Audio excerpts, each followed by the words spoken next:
عليه وسلم وشر الأمور محدثاتها وكل محدثة بدعة وكل بدعة ضلالة وكل ضلالة في النار أعوذ بالله من الشيطان الرجيم بسم الله الرحمن الرحيم يا أيها الذين آمنوا اتقوا الله حق تقاته ولا تموتن إلا وأنتم مسلمون يا أيها الناس اتقوا ربكم الذي خلقكم من نفس واحدة وخلق منها زوجها وبث منهما رجالا كثيرا ونساء واتقوا الله الذي تساءلون به والأرحام إن الله كان عليكم رقيبا يا أيها الذين آمنوا اتقوا الله وقولوا قولا سديدا يصلح لكم أعمالكم ويغفر لكم ذنوبكم ومن يطع الله ورسوله فقد فاز فوزا عظيما وقال سبحانه تعالى أيضا فصل لربك وانحر وقال سبحانه تعالى لن ينال الله لحومها ولا دماؤها ولكن يناله التقوى منكم وقال النبي الأمين صلى الله عليه وسلم إنا لكل قوم عيد وهذا عيدنا الله أكبر الله أكبر لا إله إلا الله الله أكبر الله أكبر ولله الحمد আলহামদুলিল্লাহ আল্লাহ রাব্বুল আলামিন আমাদেরকে একটু সুযোগ দিয়েছেন আল্লাহর মেহেরবানি যে আমাদেরকে যে জিলহজ মাসের যে দশকটা আমরা যে এই প্রথম দশকটা আমরা পার করলাম এরপরে আর আছে আইয়ামে তাশরিকের যে আরও 3 দিন এটাও গুরুত্বপূর্ণ আল্লাহর নৈকট্য অর্জনের আল্লাহ রাব্বুল আলামিন সময় সময় তার বান্দাদেরকে জান্নাতে নেওয়ার জন্য তাদেরকে জান্নাতে যাওয়ার পথটা সুগম করার জন্য অনেক সময় বিভিন্ন অফার দিয়ে থাকে আলহামদুলিল্লাহ আমরা কিছুদিন আগে রমজানের মতো মহান সময় অতিবাহিত করিয়ে আসছি সেখানে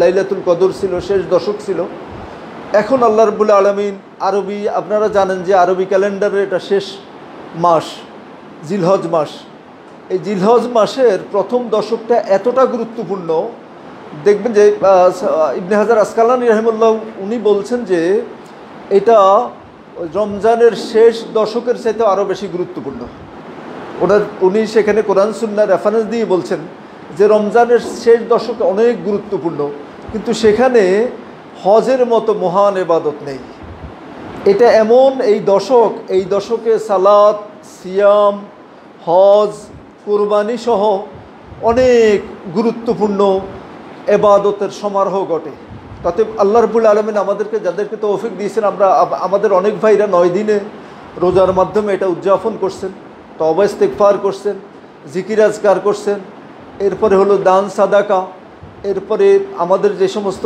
ভাইরা সৌভাগ্যবান ভাইরা ইয়েতে আছে হজ সম্পাদন করছেন হজ উমরা করছেন এখন মিনায় অবস্থান করতেছেন আমরা যারা হজে যেতে পারি নাই আমাদের জন্য এই দশকে অনেক ইবাদত করার সুযোগ আছে বিশেষ করে আজকে থেকে আরও 11, 12, 13 তারিখ পর্যন্ত কুরবানি করার আল্লাহর নৈকট্য অর্জন করার মতো মহান একটা জিনিস আমাদের সামনে উপস্থাপিত আছে আল্লাহ রাব্বুল আলামিন আমাদেরকে যেন যে উদ্দেশ্যে আল্লাহ এই দশক নির্ধারণ করেছেন আমাদের জন্য দিয়েছেন আমরা যেন এটার পরিপূর্ণ হক আদায় করতে পারি এই তৌফিক আল্লাহ আমাদেরকে দান করুন আল্লাহু আকবার লা ইলাহা ইল্লাল্লাহু আল্লাহু আকবার ওয়ালিল্লাহিল হামদ আপনারা জানেন যে খুতবায় নির্ধারিত সময় অল্প সময় এখানে খুব বেশি কথা বলার সুযোগ নেই তো আমরা আজকের ইবাদত যেটা নিয়ে এই কোরবানি নিয়ে আমরা সংক্ষিপ্ত কিছু কথার মাধ্যমে আমাদের খুতবা শেষ দিব ইনশাআল্লাহ এবং সংক্ষিপ্ত হবে আপনারা বিরক্ত হবেন না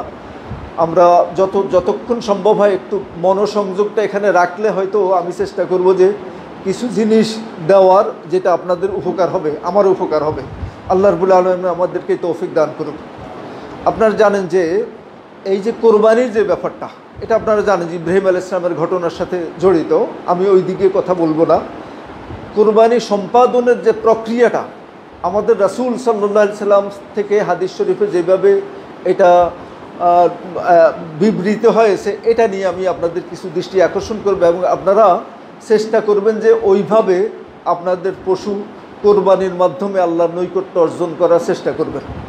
আপনারা জানেন যে সূরা মায়েদার মধ্যে আল্লাহ রাব্বুল আলামিন, এটা সম্ভবত ২৭ নম্বর আয়াত, সেখানে আল্লাহ রাব্বুল আলামিন আমাদের রাসূলকে নির্দেশ দিয়েছেন, ওয়াতলু আলাইহিম নাবা আবনায়ে আদমা।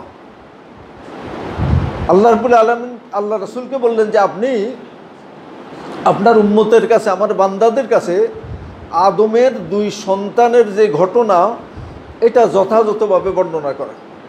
আদমের ২ সন্তানের ঘটনা কি? আল্লাহ বললেন যে ইজ কাররাবা কোরবানান, আদমের ২ সন্তান কি করলো? কোরবানি দিল। ফাতুকুব্বিলা মিন আহাদিহিমা ওয়ালাম ইউতাকাব্বাল মিনাল আখার। এখন কোরবানি দেওয়ার পর কি হলো? আল্লাহ রাব্বুল আলামিন একজনের কোরবানি কবুল করছেন, আরেকজনেরটা কবুল করেন নাই। এখন যার কোরবানি কবুল করেন নাই সে বলতেছে লা উকাত্তিলান্নাকা, আমি তোমাকে হত্যা করব।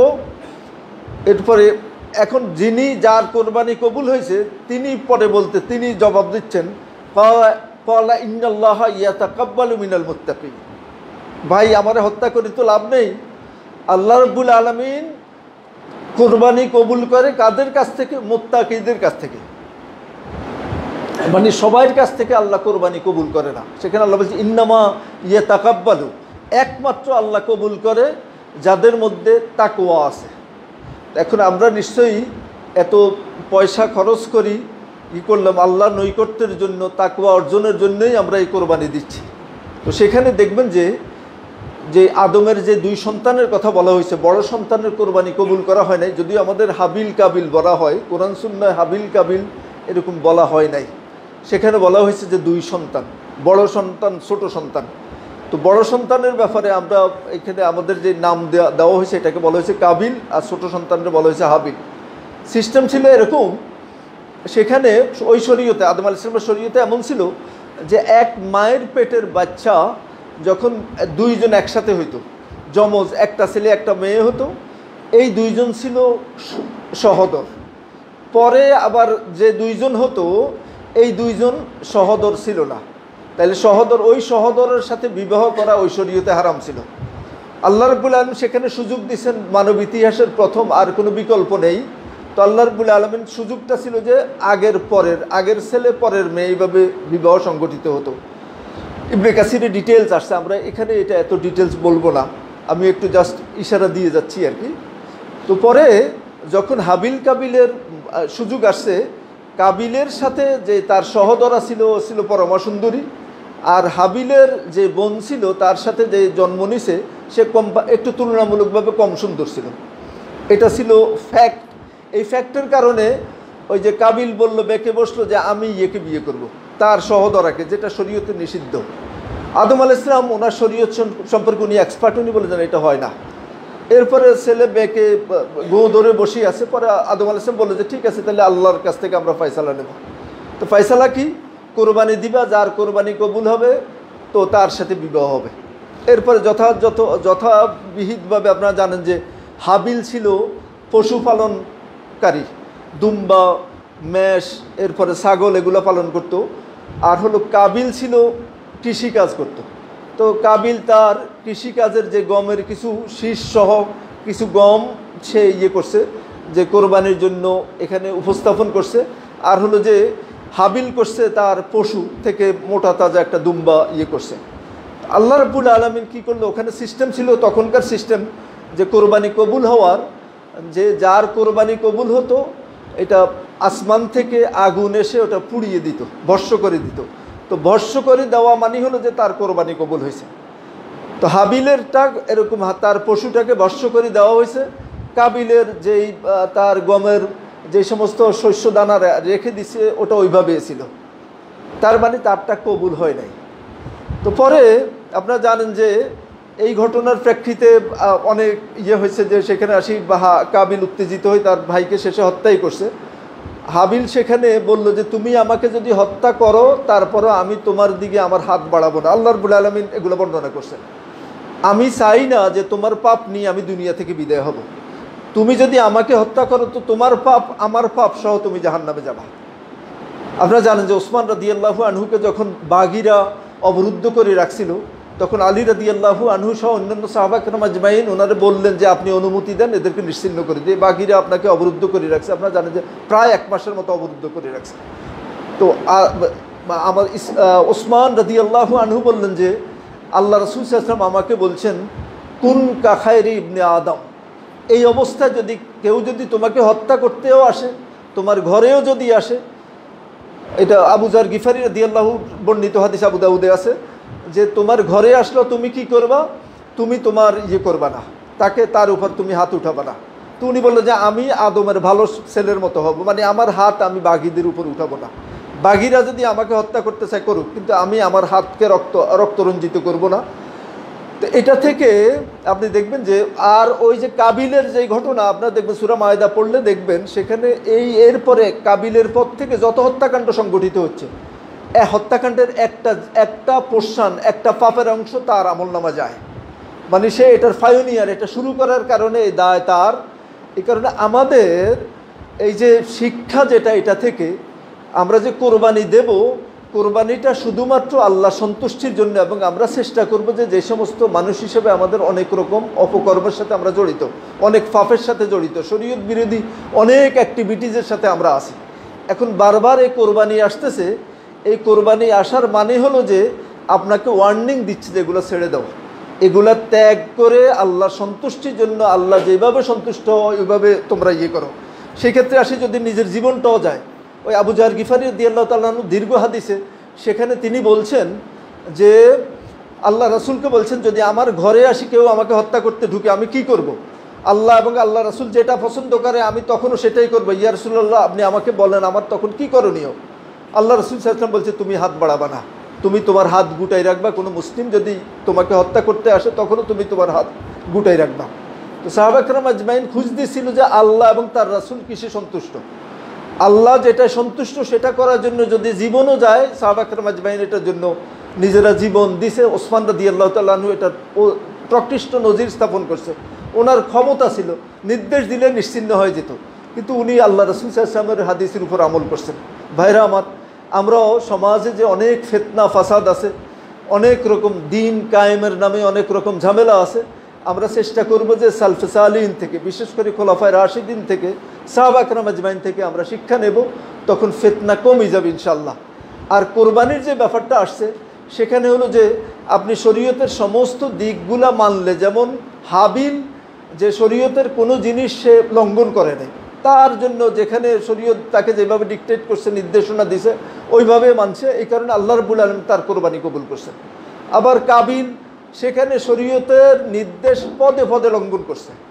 আমরা যদি এই কোরবানিটা ওই হাবিল থেকে শিক্ষা নিয়ে যে জীবনে এখন থেকে যা হয়েছে অতীতে, এখন তওবা করব, আমরা তওবা করে কি করব, ওই যে চুল দাড়ি যেরকম আমরা চুল অথবা নোক আমরা যে করি না, এই 10 দিন আমরা কাটি নাই কেন? এটাও ইবনে হাজার আসকালানী রাহিমাহুল্লাহ এটার ব্যাখ্যা করছেন যে এটার মানে হলো, এবং হাফিজ ইবনুল কাইয়িম রাহিমাহুল্লাহ এই কথার সাথে একমত, এটার মানে হলো যে এই চুল নোক আমরা কাটার মাধ্যমে কি করব, এটা আল্লাহ একটা বার্তা দিছে যে চুল নোকের মতো তোমরাও যখন এরকম পাপের সাথে জড়িত হবা, আল্লাহর নৈকট্য অর্জনের জন্য ওই পাপ ত্যাগ করবে এবং আল্লাহ যেটাতে সন্তুষ্ট হয় ওটা করবা। তো আল্লাহ রাব্বুল আলামিন আমাদের কোরবানিকে আমরা যেন একমাত্র শুধুমাত্র আল্লাহর সন্তুষ্টির জন্য যেন আমরা এই কোরবানি উদযাপন করতে পারি। এবং আপনারা জানেন যে কোরবানি মানেই হলো নৈকট্য। কিসের জন্য নৈকট্য? আল্লাহর নৈকট্য অর্জন করব আমরা এই ত্যাগের মাধ্যমে, এই কোরবানির মাধ্যমে। এবং সেটা কোরবানির পশু জবাইয়ের যে ব্যাপারটা, আমাদের এখানে কিছুটা আমরা অনেকটা ভাড়াটিয়া মতো অভ্যস্ত হয়ে গেছি যে হুজুর আসবে, হুজুর তলোয়ার নিয়ে আসবে, উনি কোরবানি করবে, আমরা ওনাকে কিছু পয়সা দিয়ে দিব। এটা কিন্তু আল্লাহ রাসূলের সিস্টেম না। আমরা নিজেরা যত গুরুত্বপূর্ণ হই, নিশ্চয়ই আল্লাহ রাসূল সাল্লাল্লাহু আলাইহি সাল্লামের চাইতে গুরুত্বপূর্ণ না। আল্লাহ রাসূল সাল্লাল্লাহু আলাইহি সাল্লাম নিজে কোরবানি দিয়েছেন। আপনারা জানেন যে বিদায় হজের দিন আল্লাহ রাসূল নিজের হাতে 63টা উট নহর করছেন, 100 উট কোরবানি করছেন, আর এরপরে 63টার পরের বাকিগুলা আলী রাদিয়াল্লাহু আনহুকে দিয়ে করিয়েছেন। তো আমরা যেহেতু এটা ইবাদত, আমরা চেষ্টা করব নিজের পশুটা নিজে কোরবানি দিতে। তা দিলে আপনার মধ্যে যে ফিলিংস হবে, যে অনুভূতি হবে, সেখানে আপনি তখন আর অন্য কাউকে দিলে আপনি এই জিনিস বুঝবেন না। এই কারণে আমরা চেষ্টা করব যে অন্তত বিশেষ করি আপনারা যারা সালাফি আকিদা, সালফে সালিহিনের মানহাজ অনুসরণ করেন, আল্লাহ রাসূল সাল্লাল্লাহু আলাইহি ওয়াসাল্লামের সুন্নাহর বাইরে, শরীয়তের বাইরে আপনারা যারা নিজেদেরকে এটার সাথে সম্পৃক্ত করতেছেন, আমাদের কাজ হলো যে আল্লাহ রাসূলকে আক্ষরিক অর্থে অনুসরণ করা, সাহাবা ইকরাম আজমাইনকে অনুসরণ করা। তো সেই ক্ষেত্রে কোরবানি, পশু কোরবানিটা আমরা নিজেরা দিতে চেষ্টা করব, এটা প্রথম কাজ। তো অন্য কাউকে দিয়ে দেওয়ানো এটা নাজায়েজ না। ওই যে আলী রাসূল সাল্লাল্লাহু আলাইহি ওয়াসাল্লাম পরে আলী রাদিয়াল্লাহু তাআলা আনহুকে দিয়ে 63টার পরে, তাহলে 63 থেকে 100 থেকে 63 বাদ গেলে আর কত থাকে? 37টা আলী রাদিয়াল্লাহু আনহুকে দিয়ে করিয়েছেন, সহিহ মুসলিমের হাদিস। তাতে বোঝা যায় যে কাউকে দিয়ে করাইলে সেটা হবে, তবে সেটা নিশ্চয়ই উত্তম কাজ না। উত্তম কাজ হলো নিজে। আমি সহিহ বুখারীর আবু মুসা আশআরী রাদিয়াল্লাহু তাআলা আনহু থেকে একটা হাদিস, সেখানে তিনি ওনার মেয়েদেরকে বলছেন যে তোমরা কোরবানি, তোমাদের কোরবানি তোমরা দিবা। তাহলে এই হাদিস থেকে বোঝা যায় আমাদের মা বোনরাও চাইলে কোরবানি, নিজের পশু নিজে কোরবানি করতে পারবে। তাহলে মা বোনদের জন্য এই সুযোগ আছে। তাহলে আমরা যারা পুরুষ আছি, আমরা অবশ্যই চেষ্টা করবো যে নিজের পশুটা নিজে কোরবানি দেব। কোরবানি দেওয়ার সিস্টেমটা কি? আমাদের এখানে আগে থেকে একটা জিনিস প্রচলিত হয়ে আছে যে 7 নামে আমরা কোরবানি দিই। এই কথাটা আমাদের অজ্ঞতার একটা বহিঃপ্রকাশ। আমরা যে দিন সম্পর্কে কম জানি, কম জানার চরম বহিঃপ্রকাশ। এটা ক্ষেত্র বিশেষে কিন্তু শিরকের ফ্লেভার আছে, বা শিরক হয়ে যাওয়ার মতো ঝুঁকিপূর্ণ কথা। ইবাদত হবে একমাত্র আল্লাহর নামে। যত রকম ইবাদত আছে সব ইবাদত হবে আল্লাহর জন্য, আল্লাহর নামে। কোরবানি হবে আল্লাহর নামে, আর আমাদের হবে পক্ষ থেকে। রাসূল সাল্লাল্লাহু আলাইহি ওয়াসাল্লাম, আবু দাউদে হাদিসটা আসছে, আল্লাহ রাসূল সাল্লাল্লাহু আলাইহি ওয়াসাল্লাম কোরবানি দেওয়ার সময় বলতেন যে বিসমিল্লাহ আল্লাহু আকবার। তারপরে এটা কবুলের জন্য আল্লাহ রাসূল বলতেন আল্লাহুম্মা তাকাব্বাল মিন মুহাম্মদ ওয়া আলে মুহাম্মদ ওয়া উম্মতি মুহাম্মদ। অন্য বর্ণনায় আছে যে যেই সমস্ত আল্লাহ আপনি এটা মুহাম্মদের পক্ষ থেকে কবুল করুন, মুহাম্মদের পরিবার থেকে কবুল করুন, এবং মুহাম্মদের যেই সমস্ত উম্মতের যারা কোরবানি দেওয়ার সামর্থ্য রাখে না তাদের পক্ষ থেকে কবুল করুন। তাহলে আমরা বলবো, আমরা পশু যখন বিসমিল্লাহ আল্লাহু আকবার বলি, আমরা জবাই করব। জবাই করার পর আমরা তখন বলতে পারি যে অন্য হাদিসে আসছে যে আল্লাহ রাসূল বলতেন ওয়াজ্জাহাতু ওয়াজহিয়া লিল্লাযী ফাতারাস সামাওয়াতি ওয়াল আরদা হানিফা ওয়া মা আনা মিনাল মুশরিকিন ইন্না সলাতি ওয়া নুসুকি ওয়া মাহইয়ায়া ওয়া মামাতি লিল্লাহি রাব্বিল আলামিন। তো এরপরে তাহলে আমরা মিনিমাম এটা করব যে আল্লাহুম্মা তাকাব্বাল মিন্নি, অথবা ইয়েতে আপনি বলবেন যে যদি কাউকে দিয়ে করেন তাহলে উনি যদি দোয়া করে তাহলে বলবে যে আল্লাহুম্মা তাকাব্বাল মিন আব্দুর রহমান ওয়া আহলিহি, আল্লাহ আব্দুর রহমান এবং তার পরিবারের পক্ষ থেকে। এরপরে আসি, আপনারা যারা কোরবানি দেন, আমাদের এখানে নতুন করে একটা কথা আসছে, আমাদের ভাইরাই বলতেছেন, যদিও এই কথার ভিত্তি খুব কম। অতীতে সালফে সালিহিনরা, আমাদের আইম্মে মুজতাহিদিন, মুহাদ্দিসিন, মুফাসসিরিন এটা নিয়ে ইখতিলাফ করেন নাই যে ভাগে কোরবানি দেওয়া। এটা অনেকে আমাদের ভাইরা কনফিউজ হচ্ছে। এই কনফিউশনের কোনো ভিত্তি নেই। আপনারা নিশ্চিন্তে ভাগে কোরবানি দিবেন, এবং এটা সুন্নাহসম্মত, সাহাবীদের আমল দ্বারা সাব্যস্ত। কোনো স্কলার এটা নিয়ে ইখতিলাফ করে নাই, স্বীকৃত কোনো ইমামরা ইখতিলাফ করেন নাই। উত্তম অনুত্তম হতে পারে, আপনার সামর্থ্য বেশি আছে, বেশি কোরবানি করলে, বেশি দামি জিনিস দিলে তো বেশি সওয়াব হবে। কিন্তু আপনি এরকম যদি যাদের সামর্থ্য নেই তারা এরকম করতে পারে, এটা নিয়ে কোনো সমস্যা নেই। আপনারা এটা নিয়ে করবেন না, এবং আপনারা এরকম করলে সুন্নাহর উপরে থাকবেন। আল্লাহ আমাদেরকে সুন্নাহর উপর থাকার তৌফিক দান করুন। এরপরে হলো যে পশু কোরবানির যে ব্যাপারটা, সেটা রাসূল সাল্লাল্লাহু আলাইহি ওয়াসাল্লাম যেভাবে কোরবানি দিতেন, এটা হলো যে বাম সাইডের উপর এটাকে শোয়াইতেন, কাত করে শোয়াইতেন। এরপর রাসূল সাল্লাল্লাহু আলাইহি ওয়াসাল্লাম বাম হাত দিয়ে ধরতেন, তার মাথা ধরতেন, আর পাও দিয়ে ঘাড়ের উপর পাও রাখতেন, ডান হাত দিয়ে জবাই করতেন। তো এটা মুস্তাহাব, যদি সম্ভব হয় এরকম করবেন। এরপরে হলো যে, আর এখন তো আমরা বড় প্রাণী জবাই করি, সেটা আরও করি বিভিন্ন সিস্টেম মতো আর কি। তো বাম কাতে আমরা শোয়ানোর চেষ্টা করব, এটা সুন্নাহসম্মত কাজ। আর আমাদের মাথায় রাখতে হবে পশু কোরবানির যে ব্যাপারটা, এটা মুস্তাদরাকে হাকিম সহ অন্যান্য জায়গায় আসছে যে আল্লাহ রাব্বুল আলামিন আপনার কোনো প্রয়োজন ছাড়া যদি একটা চড়ুই পাখি, উসফুর কথাটা বলা হয়েছে, একটা উসফুরও যদি আপনি ইয়ে করেন, হত্যা করেন, তাহলে কালকে কিয়ামতের দিন আল্লাহর কাছে জবাবদিহিতার আওতায় আসবেন। তাহলে আমরা যে এই পশু কোরবানি যেটা করতেছি, আমাদের এখানে বিভিন্ন রকম নাস্তিক সহ বিভিন্ন অমুসলিমরা বিভিন্ন রকম মায়া দরদ দেখায় যে পশুর জন্য এই হয়েছে সেই হয়েছে, কিন্তু পশুর মালিক আল্লাহ রাব্বুল আলামিন নির্দেশ করছেন। আর এই পৃথিবীটা আল্লাহ রাব্বুল আলামিন বানাইছেন মানুষের কল্যাণের জন্য। আমরা এই পশু জবাই করতেছি, পশু জবাইটা মানুষের কল্যাণের জন্য করলে তখন এটা সোয়াবের কাজ, এটা পাপের কাজ না।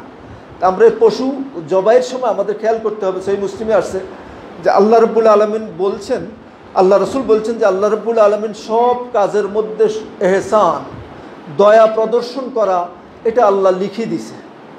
এই পশু জবাইয়ের সময় আমরা চেষ্টা করব যে পশুকে যত কম কষ্ট দিয়ে পশু জবাই করা যায়। আল্লাহু আকবার, আল্লাহু আকবার, লা ইলাহা ইল্লাল্লাহু, আল্লাহু আকবার, আল্লাহু আকবার, ওয়ালিল্লাহিল হামদ। তাহলে আমরা এটাই আর একটা প্রয়োজনীয় ইনফরমেশন হলো, পশুর আমরা যখন অনেক ইয়েতে ঢাকার এখানে আমরা দেখি যে গ্রামে তো আমরা নিজেরাই এটা জবাই করতাম, নিজেরাই চামড়া সিলাইতাম, ভাগ করতাম, কিন্তু এখানে আসি এরকম হয় না, অন্য ইয়ে দিয়ে করাইতে হয়, বিভিন্ন কসাই বা বিভিন্ন প্রফেশনাল মানুষ দিয়ে করাইতে হয়। করানোর ক্ষেত্রে আপনি তাকে এটার জন্য এক্সট্রা পে করবেন। এটা কিন্তু পশুর কোনো কোরবানির পশুর কোনো কিছুর বিনিময়ে এটা করাইলে কিন্তু আপনার কোরবানি হবে না, এটা মাথায় রাখবেন। তবে যেটা করা যাবে আপনি তার সাথে পয়সার বিনিময় করাবেন, তবে যেহেতু এগুলোর সাথে জড়িত, এটা গরিব মানুষ, আপনি শেষে এটা কোনো শর্ত না, আপনি অন্য মানুষদেরকে যেরকম দান করেন এদেরকে এরকম দান করতে পারেন, শেষে 2 কেজি 1 কেজি আপনি যা চান এটা দিয়ে দিবেন, এটা দেওয়ার মধ্যে কোনো পাপ নেই। তবে কন্ট্যাক্ট করি যে গোশতের বিনিময়ে সে আপনাকে পশু রেডি করে দিবে, এটা হলে কিন্তু আপনার কোরবানি হবে না। তো এই জিনিসটা একটু খেয়াল করতে হবে। আল্লাহু আকবার, আল্লাহু আকবার, লা ইলাহা ইল্লাল্লাহু, আল্লাহু আকবার, আল্লাহু আকবার, ওয়ালিল্লাহিল হামদ। আমি আর 5 মিনিটের মধ্যে শেষ দিয়ে দেব ইনশাআল্লাহ। তো আমরা যেটা ইয়েতে আপনাদের সামনে ইয়ের একটা আয়াত তেলাওয়াত করছি, সূরা হজের 38 নম্বর আয়াত। আল্লাহ রাব্বুল আলামিন সেখানে বলছেন, লা ইয়ানালাল্লাহু লুহুমুহা ওয়ালা দিমাউহা। আল্লাহর কাছে কিন্তু আমরা যে পশু, এত পশু বিশ্বব্যাপী কোটি কোটি পশু জবাই হবে, আল্লাহ বলতেছে আল্লাহর কাছে এটার রক্ত পৌঁছে না, এটার গোশতও পৌঁছে না। এটা আল্লাহর কাছে কি পৌঁছে? ওয়ালাকিন ইয়ানালুহুত তাকওয়া মিনকুম, তোমাদের পক্ষ থেকে আল্লাহর নিকট তাকওয়া পৌঁছে। ওই যে আমরা বলছিলাম যে হাবিল কাবিলের যে ঘটনা, সেখানেও যার তাকওয়ার ভিত্তিতে আল্লাহ কবুল করেন। তা আমরা চেষ্টা করব এই পশু কোরবানির মাধ্যমে আল্লাহর নৈকট্য অর্জন করা এবং আল্লাহ চেতনা আমাদের মধ্যে ডেভেলপ করা, এবং আল্লাহ চেতনার কারণে আমরা যদি ইতিমধ্যে কোনো শিরক বেদাতের সাথে আমরা জড়িত থাকি, বেদাতের ব্যাপারটা আমাদের এখানে এটাকে সুন্নাহ, প্রায় সুন্নাহর জায়গা দখল করছে। আমরা চেষ্টা করব যে শিরক বেদাত সহ এই টাইপের কোনো পাপের সাথে থাকলে আমরা নিজেদেরকে আত্মবিশ্লেষণে আসব যে আমার কোনো কাজ, আমার কোনো ইবাদত, আমার কোনো আকীদা, এটা কি আল্লাহ রাসূল সাল্লাল্লাহু আলাইহি ওয়াসাল্লাম, সাহাবা কিরাম আজমাইন, আমাদের স্বীকৃত ইমাম আবু হানিফা, মালিক, শাফি, আহমদ ইবনে হাম্বল সহ ওনাদের আকীদা, ওনাদের মানহাজ, ওনাদের আমলের সাথে মিলে কিনা। যদি মিলে আলহামদুলিল্লাহ, যদি না মিলে ত্যাগ করতে হবে। এই ত্যাগ না করলে কিন্তু আপনি শুধু পশু কোরবানির মাধ্যমে আল্লাহর নৈকট্য অর্জন করতে পারবেন না। আল্লাহ রাব্বুল আলামিন আমাদেরকে তার নৈকট্য অর্জন করার জন্য তার রাসূলের সুন্নাহ সহ যে সমস্ত কর্মকাণ্ড ছাড়লে আল্লাহর নৈকট্য অর্জন করতে পারবো, এবং যে সমস্ত কর্মকাণ্ড, যে সমস্ত বিশ্বাস ধরলে আল্লাহর নৈকট্য অর্জন করতে পারবো, আল্লাহ আমাদেরকে তৌফিক দান করুন। এরপরে কোরবানির যে ব্যাপারটা, এটা নিয়ে কিছুটা ইখতিলাফ আছে যে কোরবানিটা এটা কি ওয়াজিব না সুন্নতে মুআক্কাদা। প্রাধান্যপ্রাপ্ত মত হল এটা ওয়াজিব।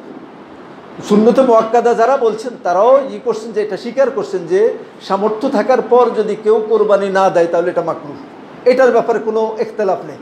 তো আমরা এই ফিকি ইখতিলাফে না গিয়ে এই যে আইয়ামে তাশরিকের এই দিন সহ জিলহজ মাসের এই 10 তারিখ সর্বোত্তম কাজ হলো যে কোরবানি দেওয়া। যারা আমরা ইয়েতে মিনা আরাফাতে উপস্থিত হতে পারি নাই, তো আমরা এই সর্বোত্তম কাজটা আমাদের সাধ্য পরিমাণ আমরা করব। আল্লাহ রাব্বুল আলামিন আমাদেরকে তৌফিক দান করুক। এবং আমরা যা করব, আমি এই জিনিসটার উপরে বেশি গুরুত্ব দিতে চাচ্ছি, সমস্ত কর্মকাণ্ডগুলো আল্লাহর কাছে মাকবুল, আল্লাহর কাছে কবুল করাইতে হলে রাসূল সাল্লাল্লাহু আলাইহি ওয়াসাল্লামের পদ্ধতির বাইরে, সাহাবা কিরাম আজমাইনের যে রাস্তা, এই রাস্তার বাইরে গেলে কিন্তু কবুল হবে না। যে কারণে আল্লাহ রসুল বারবার সাবধান করছে যে অচিরেই আমার উম্মতের মধ্যে অনেক রকম ঝামেলা দেখা দিবে। আমরা এগুলো এখন আল্লাহ রসুল সাল্লাল্লাহু আলাইহি ওয়াসাল্লামের সমস্ত কথা প্র্যাকটিক্যালি দেখতেছি যে কত ফেতনার আর কোনো শেষ নেই। এই কারণে এই সমস্ত ফেতনা থেকে নিরাপদে কবরে যাওয়ার জন্য, দুনিয়া থেকে ঈমান সহ বিদায় হওয়ার জন্য একমাত্র পথ হলো যে আল্লাহ রসুলের সুন্নাহর অনুসরণ করা। আল্লাহ রসুল বলছেন, আলাইকুম বিসুন্নতি ওয়া সুন্নতি খুলাফায়ে রাশিদিন আল মাহদিয়িন আদ্দু আলাইহা বিন নওয়াজিজ। অবশ্যই তোমরা এই ফিতনা থেকে বাঁচার জন্য আমার সুন্নাহ এবং খুলাফায়ে রাশিদার সুন্নাহকে মাড়ির দাঁত দিয়ে আঁকড়িয়ে ধরবা। আল্লাহ রাব্বুল আলামিন আমাদেরকে যেন সুন্নাহ উপর আমল করার জন্য, সেটা কোরবানি সহ যত রকম ইবাদত আছে সমস্ত জিনিস যেন সুন্নাহর উপর আমরা থাকতে পারি, তৌফিক আল্লাহ আমাদেরকে দান করুন। এরপর আইয়ামে তাশরিকের ব্যাপারে আমি 1-2 মিনিট কথা বলি, প্রোগ্রাম শেষ দিয়ে দিব ইনশাআল্লাহ। আইয়ামে তাশরিকটা এটা আল্লাহ রাসূল সাল্লাল্লাহু আলাইহি ওয়াসাল্লাম বলছেন, এটা হলো কি আকলুন ওয়া শুরবুন ওয়া যিকরুন। এটা হলো যে আল্লাহ রাব্বুল আলামিন আমাদের জন্য যে কোরবানির ব্যবস্থা করছেন, পশুর ব্যবস্থা, এটা আমরা খাবো, ফান করব এবং আমরা কি করব, আল্লাহর জিকির করব। তাহলে এটা উৎসবের দিন, খাদ্য পানীয় গ্রহণের দিন। এই সময় রোজা রাখা এটা শরীয়ত সিদ্ধ কাজ না, আমরা উৎসব আনন্দ করব। কিন্তু উৎসবের নামে আমাদের এখানে অনেক সময় আমাদের সওয়াব না হয়ে এটা বিরাট পাপের ব্যবস্থা হয়। যেমন আপনারা দেখবেন যে বিভিন্ন সিরিয়াল দেখা, এরপরে আমাদের সন্তানরা ঈদ উৎসবে এরা, আমাদের মেয়েরা, আমাদের স্ত্রীরা, আমাদের বোনরা কী হয়, বেপরদা হয়ে করে রাস্তাঘাটে ঘুরতে থাকে। এটা আমাদের খেয়াল করতে হবে, এটা কিন্তু হারাম কাজ। তো এই ব্যাপার আমরা যেন উৎসবটা যেন আমাদের সওয়াবের কারণ হয় এবং আমার সন্তানরা যেন আমার মাধ্যমে আমার যারা আছে এরা যেন জান্নাতে যায়, এটা আমার এটা আমার দায়িত্ব। অতএব আমরা চেষ্টা করব আল্লাহ এবং তার রাসূলের অনুসরণ করে শরীয়তের সমস্ত জিনিস আমরা অনুসরণ করব। আল্লাহ আমাদেরকে তৌফিক দান করুক। আল্লাহু আকবার, আল্লাহু আকবার, লা ইলাহা ইল্লাল্লাহু, আল্লাহু আকবার, আল্লাহু আকবার, ওয়ালিল্লাহিল হামদ। আপনি কি